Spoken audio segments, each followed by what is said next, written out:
Coming up, 5 of his best with DJ producer Mousse T. That was my first dip into the pop world, basically. For us, he's a sex bomb. He's a sex symbol. We came up with this track, really funky. And it was even like, I mean, if you listen to it, you would probably say like, hey, this is something that Amy Winehouse could have done. Incredible. Your acting ability, well. Well, don't go away. Just time for me to ask you to please subscribe. It helps me and it allows you to find out when I've posted something new on this channel. Okay, let's get on with it. 5 of his best with Mousse T.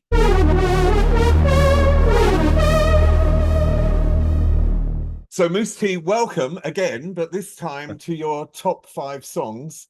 Now, as you can see, maybe I'm in Athens. And the weird thing is, okay, my best friend here, Manos Van Vukis, used to run a club called Paradiso, which is which is along the coast, and it has an amazing view. I mean, it's derelict now and it's gone now, but it was amazing, and you could see the sun coming up. And when I said I was talking to you this week, he said, yeah, Mousse T played at that club, and he said, A, you were brilliant, and B, what a lovely guy you are. So I thought, thank you. I'll pass that on. give him my love as well. But you seem to be doing everything all right. Like, so let's get on to your top 5. Definitely. The first one that you chose is It 'Cause I'm Cool, which is with Emma Lanford, who you know you've worked with so many times throughout your career. One thing that's really hit me about this song is the amazing build-up throughout this song. When you create a song, and obviously talk about this one as well, but when you create a song, is there a sort of formula in the sense, I hate the word formula, but formula in the sense that you're looking to build the track higher and higher and higher as you go along? And it really depends on the composition and on the track, but Is It 'Cause I'm Cool I chose as my first one, which is really hard to do because obviously I'm in love with all of the stuff that I did. But with Is It 'Cause I'm Cool, basically the reason why I chose it is you know, usually, I mean, you know, with songwriting there is, I wouldn't call it formula, but there is obviously, you go verse, maybe bridge, or verse, chorus, bridge, a second verse, bridge, you know, whatever. And with Is It 'Cause I'm Cool, I said, like, I really want to come up with a great hook line and want to write on that throughout the whole song. That was the main, you know, Is It 'Cause I'm Cool, da, da, da, you know, that. And then, as you mentioned, you know, like, obviously doing that, you still have to make sure that the music or the environment around it kind of moves along. Otherwise, you know, it would probably be too boring. So that's what I did with that song. And kind of, it's, you know, got like a rocky kind of poppy, maybe even like a I don't know what kind of attitude. I really liked it. And at one point, obviously, you know, by producing that, you know, you have to see what kind of ingredients you can put to it, and that's probably what you were aiming at. You know, at one point, you know, obviously I come up with a little Beatlesque string section and all that stuff. So that I'm really proud of that song. I think, like, production wise, it's probably the most out there and daring that I did. Yeah, the reason I mentioned that build up is because the track actually pulls you in as it's going along. It pulls you more and more in. And I think it is because of that, the build up. And you mentioned the sort of Beatlesque strings which come towards the end. And yeah, it's fantastic. And of course that comes from All Night Madness, which was an album that came out in 2004, I think. 2004. It was my second artist album, basically, and we did that at the first as a first single. And there's a little fun fact to it, actually. I mean, first of all, thank you that you, I mean, I do things a lot of the times without a master plan. So obviously when you go along, say, like, I could try this, I could try that, but that's exactly that, because the one layer is a very, very haunting and very kind of hypnotizing vocal, you know, you kind of go into that, and then, you know, kind of like supporting that with a more subtle production environment, you know, which is like, you know, the strings and all that stuff. But there's a fun fact to it. 2004, it was basically after the success of H-rny Sex Bomb, all that stuff. So I said, like, all right, you know, probably it's time for a second album. And we did that. And I don't know if you noticed, but there's a very quite long in terms of like radio, or even nowadays as in Spotify times, quite long guitar solo in the song. And all the promotion teams and everybody said like, look, this is all great, but we have to edit the guitar solo out, you know, which is not going to work on radio and all that stuff. And I was very insecure about that, but then I stuck to my guts and I said like, look, I really want to keep it in the song. I want to keep it as it is. And it went to #1 in Germany on the radio, which was amazing. So it was good to stick to the guts, you know. What I liked about that whole album is that you work with so many different artists, and they're not artists that you necessarily put together in one bundle. Do you know what I mean? It's like you wouldn't put Hugh Cornwall and you wouldn't put Andrew Roachford together to a certain extent, but then it works. What if you're going to work with, I mean, you work with Emma such a lot, so I'd like to know why her, but also in terms of the others, you know, how do you choose an artist? Is it like you choose the artist then find the song, or you developed a song and then choose the artist? It's a very good question, Steve. I mean, basically, obviously I have to like the artist, you know, which obviously most of the time is the vocal quality of the artist, you know. That's what excites me the most, to be honest. And with this album, you know, with the All Night Madness, because I'm coming from a club background, you know, I'm like more, you know, I love my club music and my groovy stuff and my groovy black music roots and all that stuff. So with this album, it was, you know, I mean, Sex Bomb, the success of Sex Bomb coming from a clubby background, you know, kind of opened my eyes. I said like, look, why not try to work with people out of the box, you know, like with somebody like Hugh Cornwall. And then obviously when we contact these people, or when I meet them and we brainstorm, and then a song idea comes into our head, like Underground with Hugh Cornwall, where I said like, you know, he's kind of obviously the Stranglers, and maybe kind of like try something anti-establishment with him. And then Andrew Roachford, I just love the guy, probably one of the best male singers I know. And then stuff happens, you know, it goes from personality to talent and back. You just mentioned Sex Bomb, and of course that was your second choice on the list. And Sex Bomb was Tom Jones, and everyone on the planet knows that song.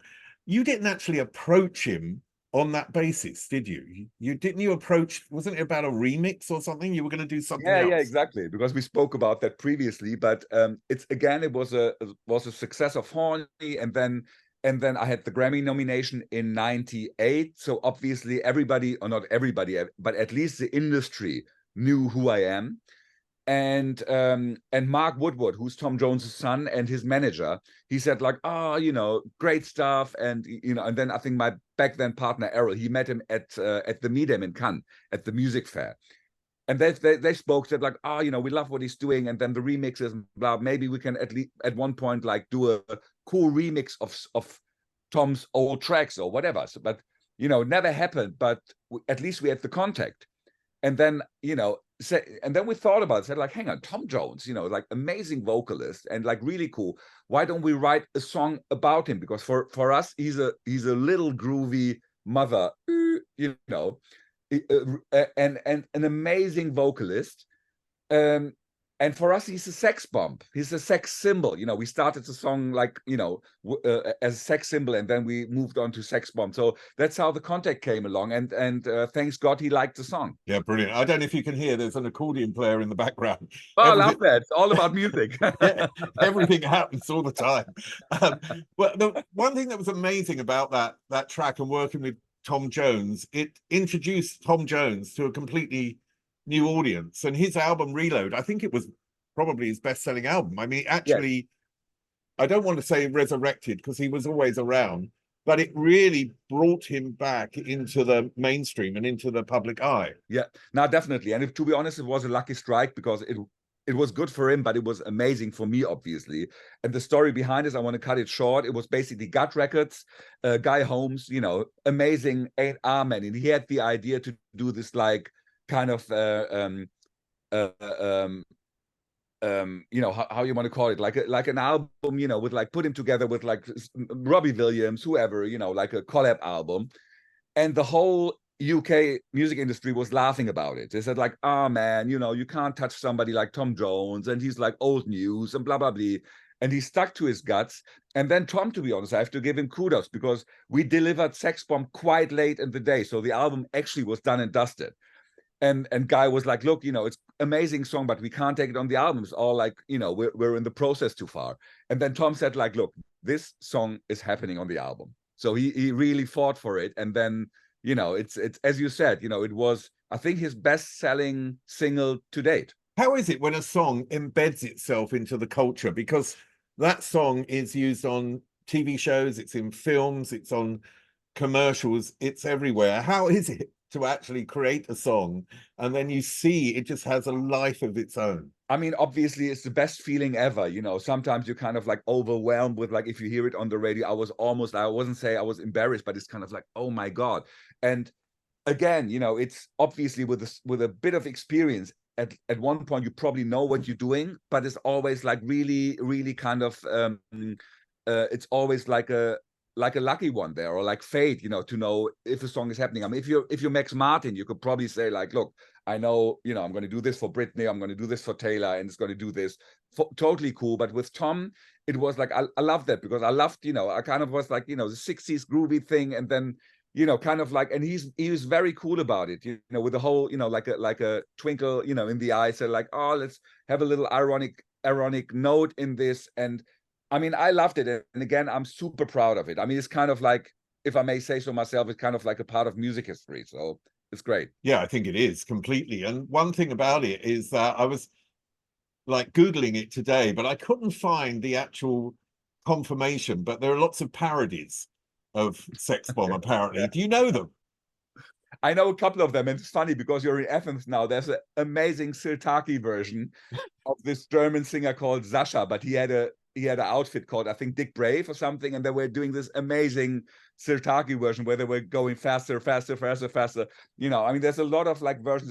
There's a classical piano version, and which is a great compliment to a songwriter, to be honest. Yeah, I read that there was Snacks Bomb, Text Bomb, something else. But it's all quite funny. Yeah, okay, exactly. let's get to your third track, Horny, which was really the track that initially established you. So tell me about that. So Horny, a quick one. I was basically, back in the day, I was more the producer type. I mean, I was releasing my own singles on my underground label, but more like clubby tracks. And then I had a big weekend working on amazing tracks for Quincy Jones, Michael Jackson, and Michael Jackson. Basically, I worked on a dub track, which basically is the music of Horny. But I never kind of like added it to the package, because I said, like, oh, I already did like 3 or 4 mixes. So, it was late in the day, blah, blah, blah, blah, blah, blah. So, and fast forward a couple of months, Roger Sanchez, amazing New York DJ, came to my place. We exchanged tracks. I played him this one, and he was like, oh my God, what is this? Instrumental track, really kind of powerful. He said, like, you have to put it out. And then I said, like, oh, you really? And then we pressed up some vinyl, and then it kind of went crazy from there. I had all these like crazy offers from the UK labels, and they were kind of, there was like a little bidding war going on, and it made me really kind of suspicious that, like, hang on, for an instrumental track, these people are already like crazy, going crazy for it. So let me try to do a vocal on it. And then basically my partner Errol, he was initially from Birmingham, and he said, like, look, it's an instrumental track, but let's try to put a vocal on it. And then he found Emma Lanford, who's a Birmingham lady, basically now living in Germany for years. And we tried this hook line, and then it went from there. Basically, it was a real cool underground track first, and then it went pop. But that was my first dip into the pop world, basically. I mean, it became a club anthem, didn't it? Can you remember the first time you were in a club and they played it and everyone was going wild? So at the end of the interview, Mousse T will nominate his #1. Don't forget, please subscribe. It helps me and it allows you to find out when I post something new on this YouTube channel. Okay, back to Mousse T.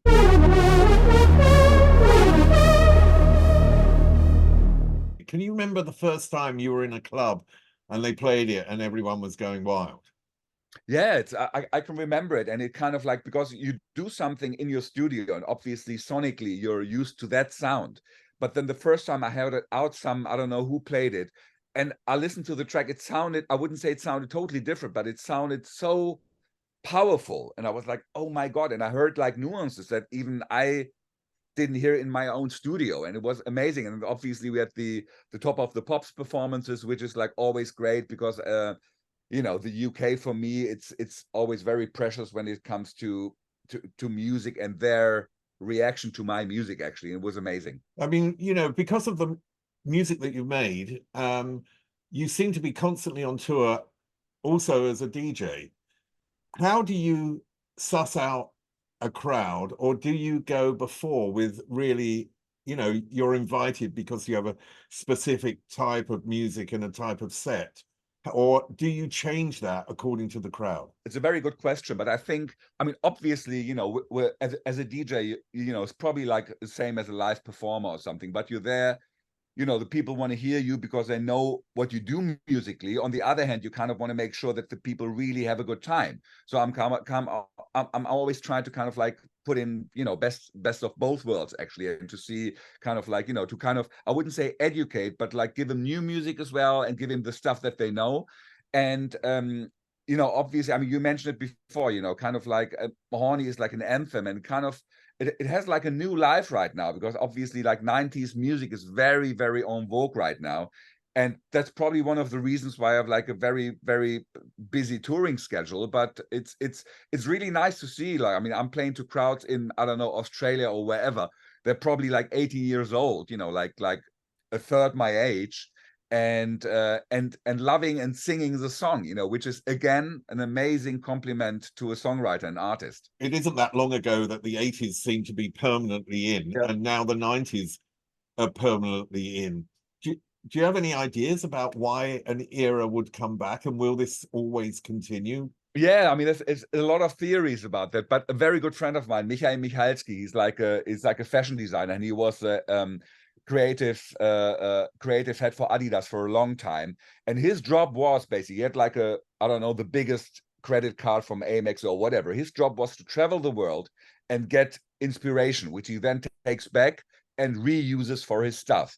And I think it's the same with art, where the people, I wouldn't say people are not creative anymore, but it's still obviously they go around and say, this is maybe it's time again to resurrect an old brand, or, you know, to come back with a new style, or maybe like connect new and old again. And that's the same with art and music specifically, where the people probably go like, hey, it's that time again. And probably the song was great, and that's a great thing about today's technology. But like generally in terms of like remixing, whatever, is the song has got legs, you know, obviously it will run, and you can put it into any context, really. Okay, let's get on to the fourth track, Maybe in May. Now, this track is one of my favorite tracks ever, and I don't mean one of my favorite tracks of yours, one of my favorite tracks ever. Oh, wow, really? I'm curious, well, which one's that? Well, Maybe in May, because it's so smooth and it's so fun. It transcends genres. It's not really, it's sort of identifiable, but not identifiable. And it has that 70s stuff that I loved, you know, back in the 70s. Right. So yeah, tell me the inspiration behind writing this, and how you met Sharon Phillips and how that worked. It's a nice story, actually. Maybe in May, it's a very, very dear track to me, and because, as you said, it has this very authentic 70s feel about it. And the original story is I was producing an album for Bootsy Collins, I think mid-90s. Amazing bass player, you know, funketeer, first bass player from James Brown. And we had, I was an executive producer, which means, you know, I was like responsible for the album, getting artists in. I was speaking to, you know, Snoop Dogg, Fatboy Slim, blah, blah, blah, everybody. And I spoke to, at that time, I spoke to Tweet. She was a girl that was very much supported by Missy Elliott, an amazing R&B singer. And we said, like, let's come up with a smooth little R&B-ish, very sexy track. And then I came up with the idea of that.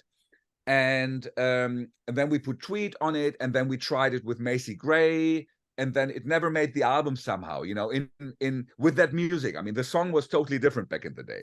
So, but I still have this amazing music, you know, because the music is still the same from back then to now. It's like 25 years or something. And then I said, like, you know, doing my third artist album, Where Is the Love? I said, like, look, it's really time to put this song out, you know, and to kind of, and Sharon Phillips, I mean, she's an amazing singer from Tobago, Trinidad.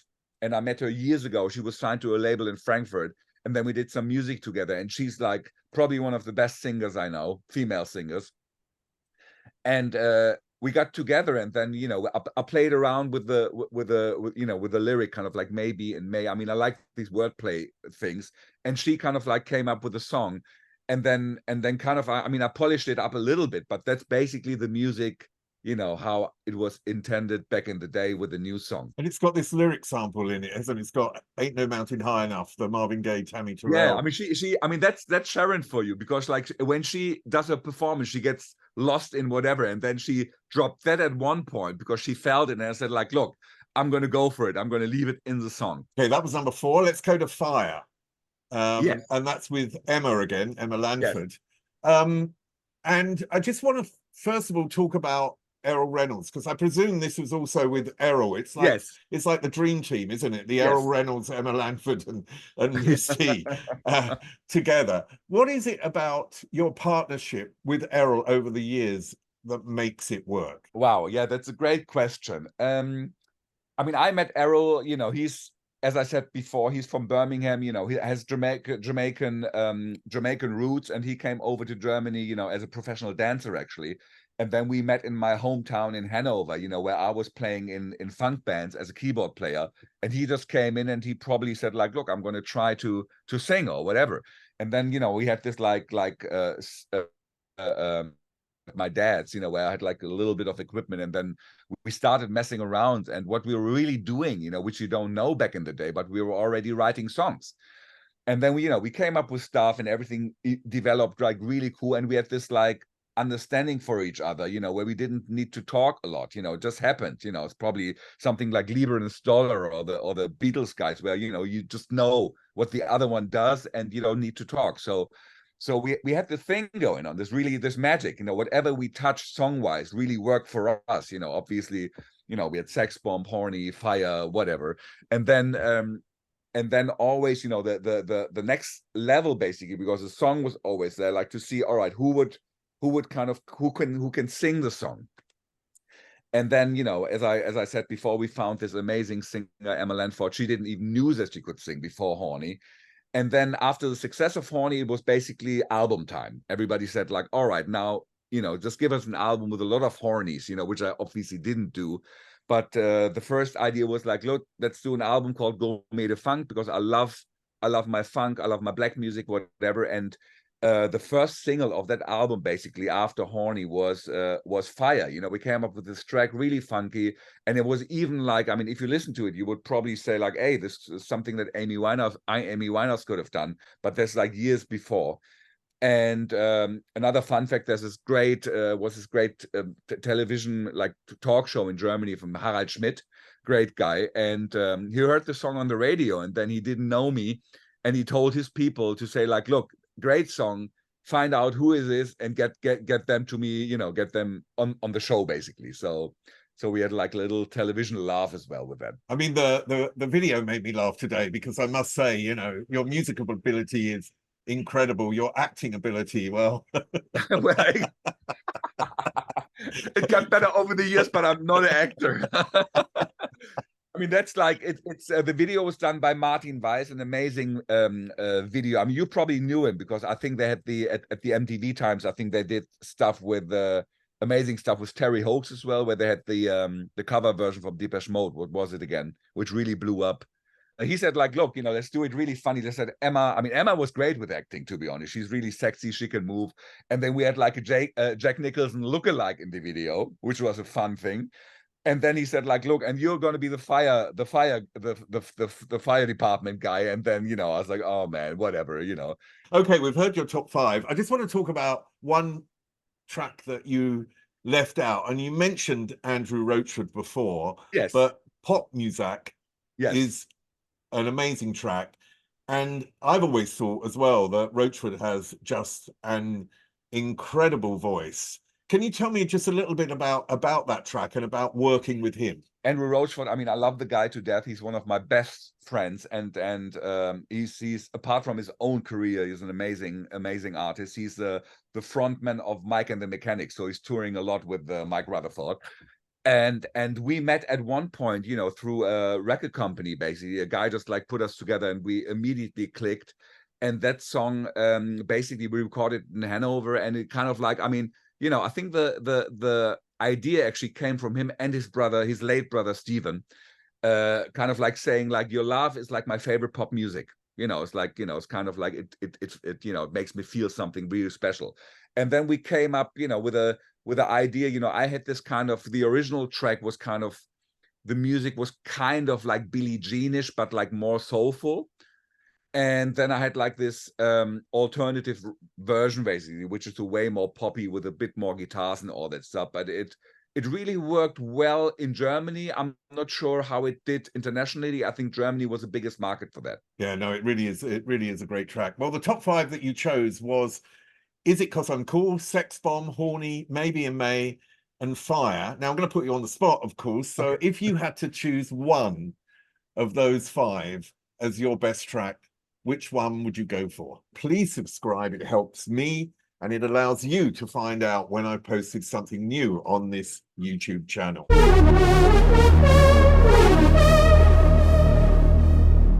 If you had to choose one of those 5 as your best track, which one would you go for? Probably Is It 'Cause I'm Cool. Why?